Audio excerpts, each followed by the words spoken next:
Caitlin Clark's response to Project B isn't exactly a surprise. It's been previously reported that Caitlin Clark turned down multiple offers to join both seasons 1 and 2 of Unrivaled, but her opinion on Project B, the 5x5 women's basketball league that will be based in several international countries, wasn't made clear until very recently. In the Thursday episode of her Show Me Something podcast, Clark's Indiana Fever teammate Sophie Cunningham revealed she's already pitched the league to the star guard, but she turned it down.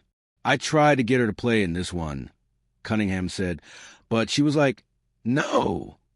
That response isn't exactly a surprise, as Clark has repeatedly made it clear that the WNBA and the Indiana Fever are her focus, something that's likely even more true ahead since she missed most of the 2025 season due to injury.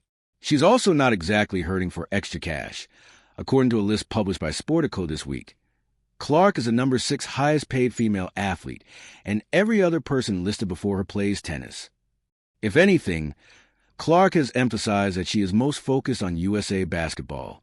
She was announced as part of the team's roster that will assemble in Durham, North Carolina, this month, but it's unclear if she has recovered enough to play on the court.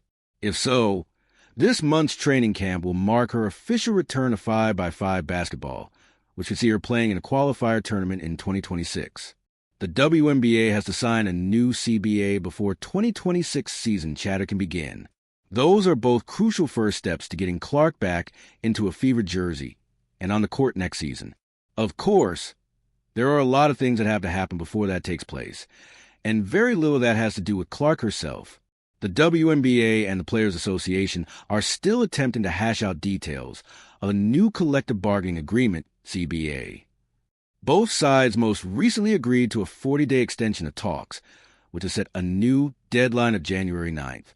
This new date raises the likelihood that the Toronto Tempo and Portland Fire will be unable to hold expansion drafts this month.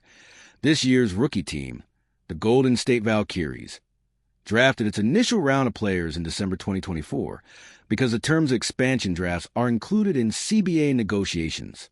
One of the biggest snags appears to be the language that explains how revenue sharing would work moving forward. The current CBA, which was signed in January 2020, dictates that players receive a percentage of any revenue that exceeds a specific amount. Of that excess, 30% is kept by the league, and the remaining 70% is split between the league and the players. The players have never seen any additional money from this arrangement because it was set up in 2020, just before the pandemic, and the WNBA struggled financially throughout the surge in COVID-19.